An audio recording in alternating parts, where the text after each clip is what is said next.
Hey everyone, in this video, I'm going to create a Toon shader for this character. Taking out from this to this. There are many ways to approach, and I'm going to show you the method I've used so far. We'll build everything in materials, including outer and inner shadows, outline with color, highlight, rim lighting, and anime style face shadows. Let's start by creating an empty level. We need a directional light, and I will add a cube to represent the ground.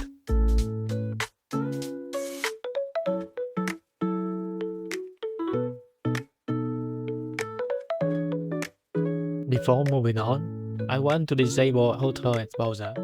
I don't want Unreal Engine automatically adjusting the scene brightness while working. You can turn it off in the object setting. Now we need a character model. You can find plenty of free models on Sketchfab. I'll be using this character for the tutorial, but feel free to use any character you'd like. Once you've imported the model, let's take a look at how its materials are set up.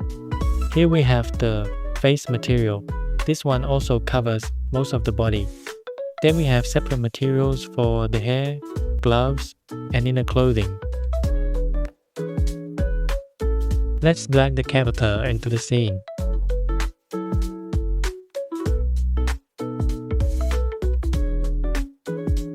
I'll duplicate her so we can easily compare the original and the one we're gonna make.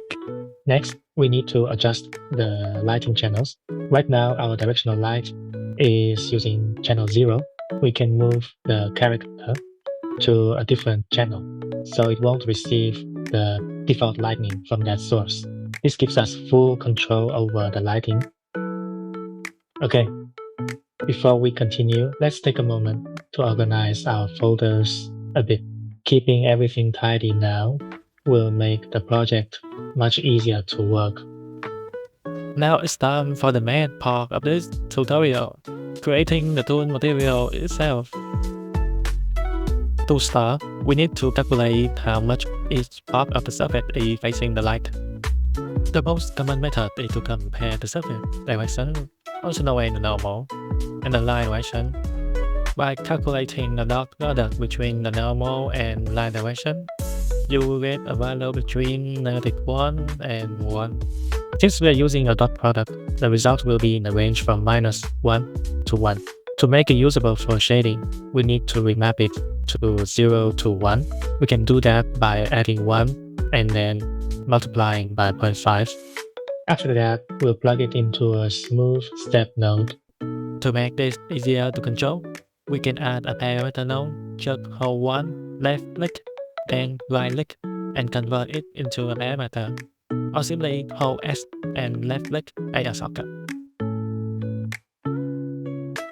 We can also just use a constant bias scale node for the ribbon. This is a more compact way to do it, but since we are using smooth step, it can get a bit annoying to treat two values every time to get the RAM we want. So let's simplify things and adjust the setup so we only need to control a single parameter.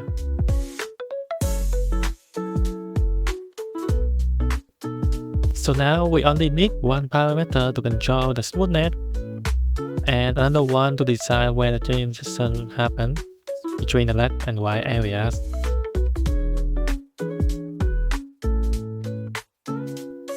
Let's use a name keyword node here to keep the graph cleaner and easier to manage.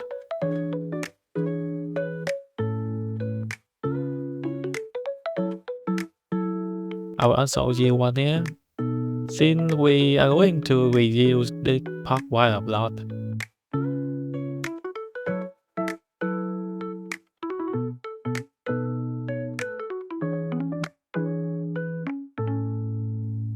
I will create an assigned material instance for each material slot to check our current shader.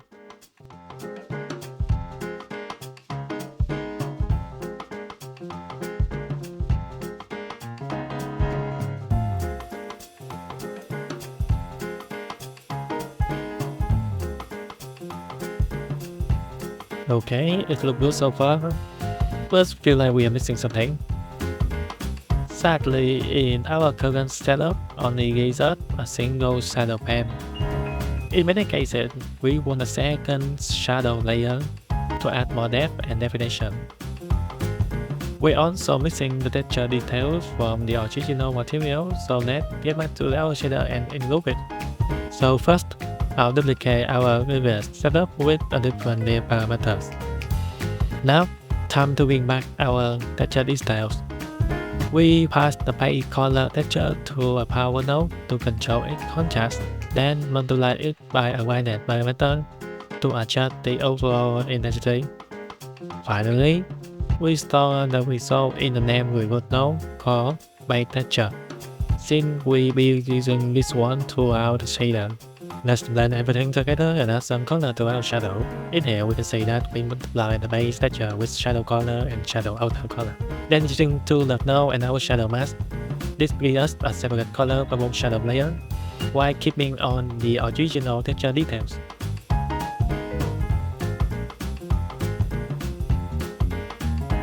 Now we can see our character has two colored shadow layers. But our material parameters are starting to get a bit messy.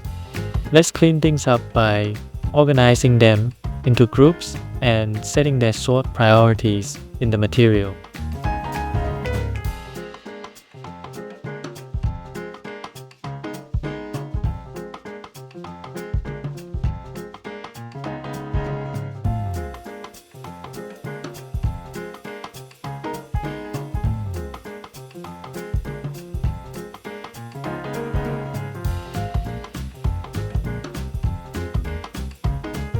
Adjusting the same master for every material is done getting it a little bit tedious. To make things easier, I create a new material called Toon controller, and we parent the other material is done to it. This lets us control all parameters in one place, while still allowing individual adjustment when needed.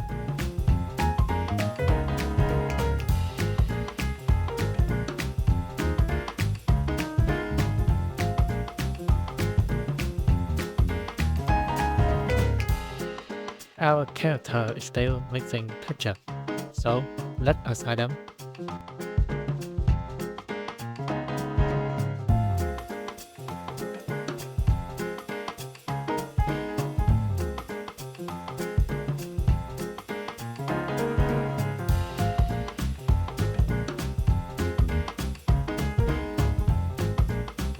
I'm just going to play around with the field material parameter until it feels right to me.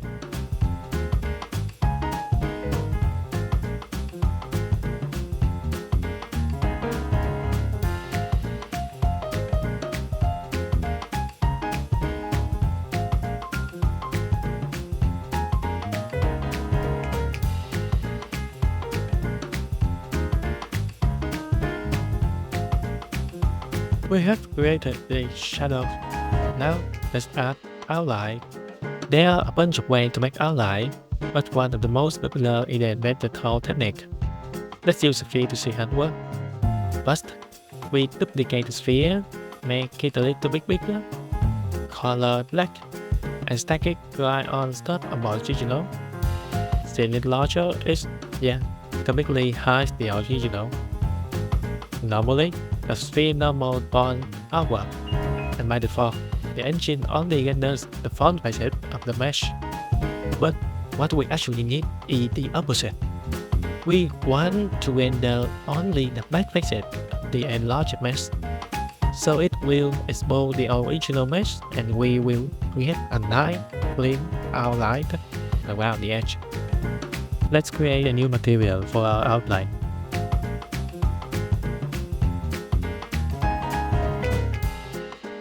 Let's set the blend mode to mask, shading model to unlit because we don't want lighting, and make sure two-sided is enabled because we want to use back face. Let's start by adding a color node for our outline. Next, we use two-sided sign, which are +1 for the front face and -1 for the back face. Since we only want the back face to show up, we can simply load it into a one-minded node. After that, we multiply vertex normal node by an outline thickness parameter and connect the result to work position offset. This pushes the mesh outward along its vertex normals, creating the outline effect. Pretty simple, but it works really well. Now that our outline material is ready, we need a way to apply it to our character. We can use Unreal Engine's overlay material feature to render an additional material on top of our mesh.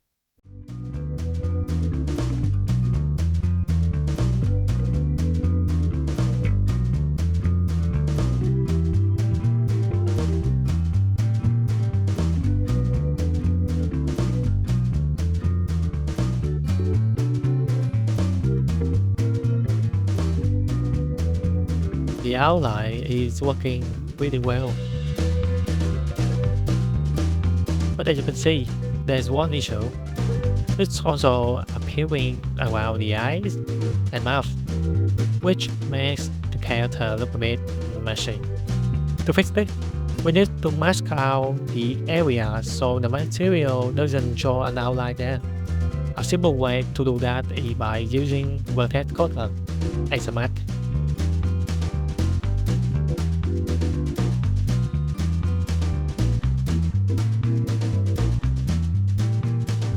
Vertex colors are values stored directly on the mesh, so we can paint specific areas and use the value inside our material. That results an easy way to control exactly where the outline should appear. We can paint the eyes and the mouth black while leaving the rest of the mesh white. I'll paint on the green channel. You can use any channel you like.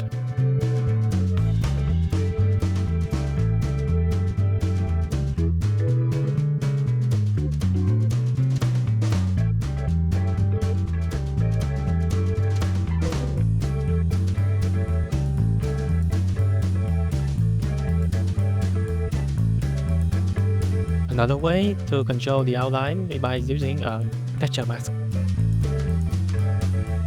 We also add two switch point parameters to control which mask to use. However, applying a single outline material to the entire mesh isn't ideal, since the mask can behave incorrectly on different parts of the character.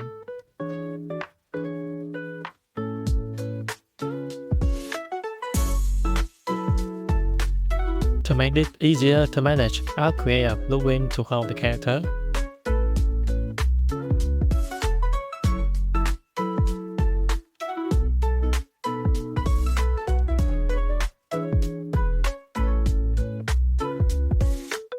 Then duplicate the mesh and use it specifically for the outline.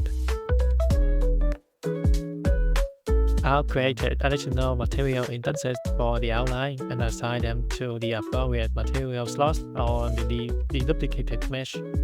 This gives us more control over each part of the character and makes it easier to customize the outline when needed.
Today, the mask texture where the white area indicates where the outline is allowed to appear, and the lacquer area lock it. In this example, the eye and mouth are made black, so the outline won't be rendered there.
Now, let's add some highlights to our shader.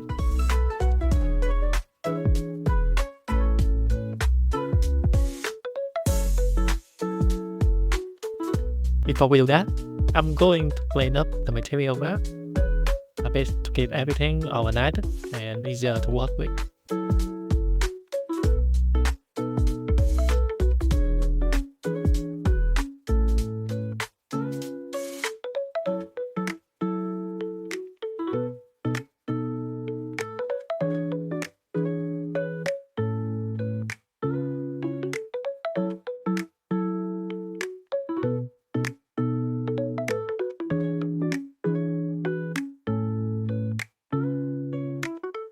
The logic is very similar to what we use for the shadow, except we invert it so the highlight appear on the opposite side of the shadow.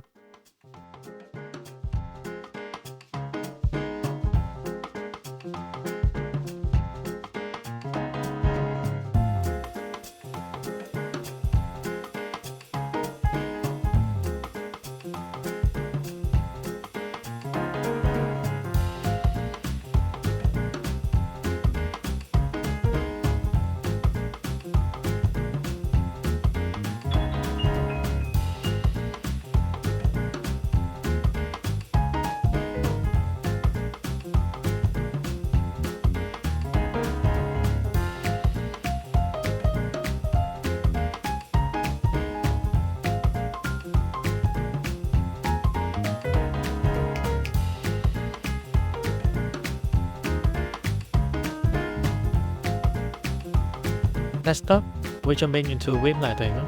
In the new engine, there's a handy node called personnel, and it's basically make what is. It helps push the effect around the edge of the model, especially when the surface is facing away from the camera. That's exactly what we add that nice glowing outline around the silhouette.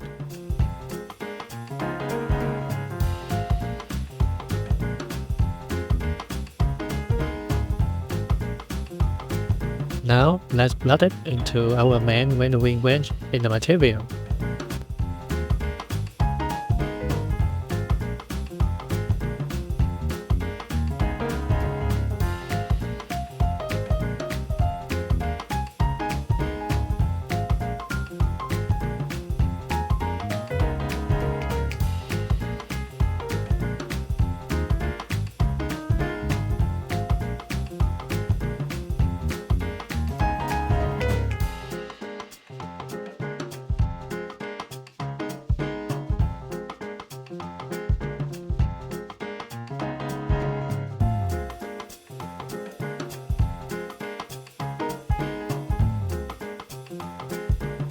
Okay, now let's check out our Rimlight effect on the character.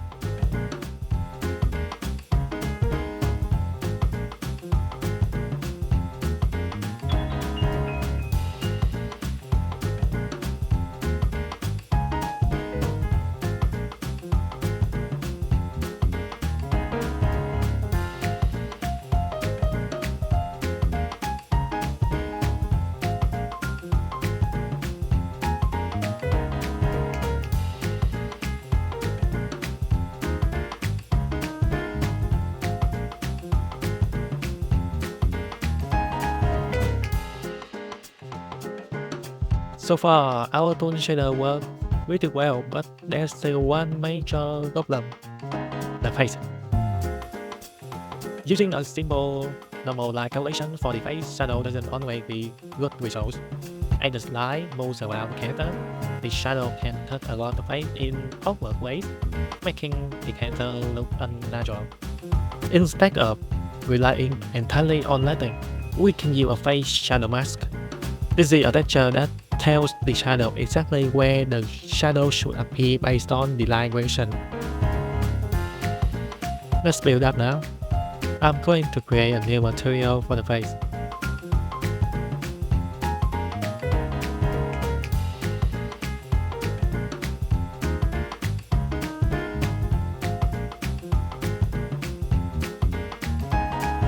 We'll need a base texture box as well, so I will copy that for our material.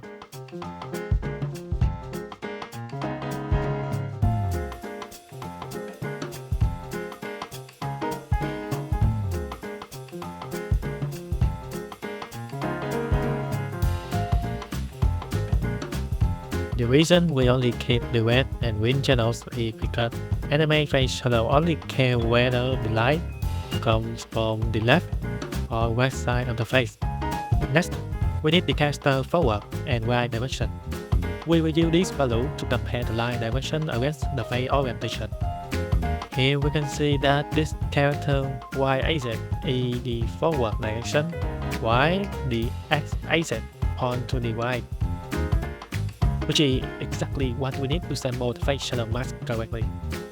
So we can translate that with two constant vectors 010 for the forward direction and 100 for the right direction.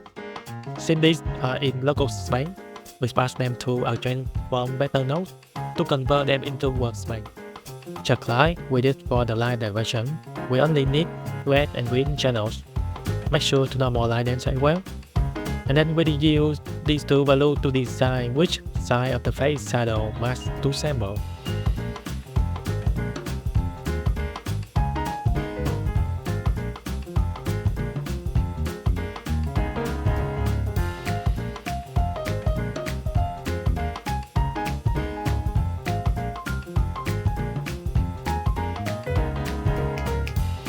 Now we need a face shadow mask. This great hair texture defines the shape of the face shadow and should match your character face UV. I make mine by painting the shadow over the face texture in Photoshop and smoothing it out in Substance Designer. There feel a guide on YouTube. I created two sets of masks, one for left to right, another one is in the opposite direction. Okay, but we have three textures here, but we only using one channel from each. That's kind of a waste. So let's pack them into a single texture instead.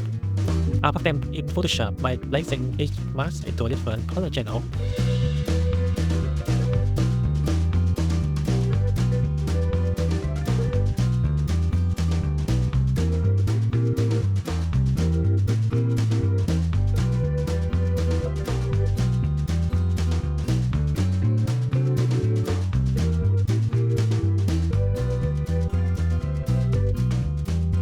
Now jump back to our repair material and set up the logic so we can actually use that architecture properly.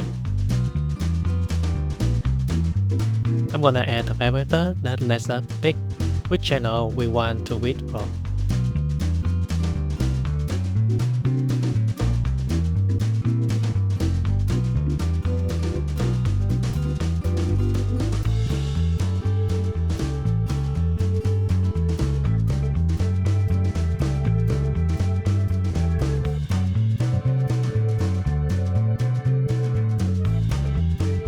Let's relink our material with new texture and select the correct channel.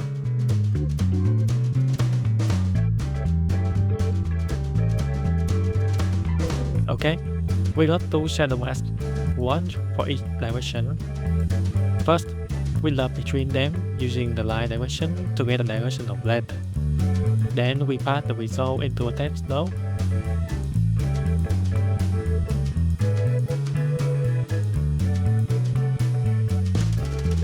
We add the color and the texture for it as well.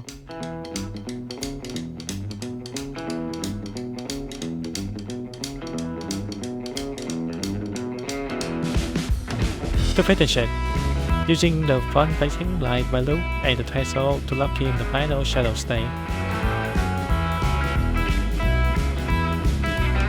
Now, I'm gonna create a material instance for this and check out the final result.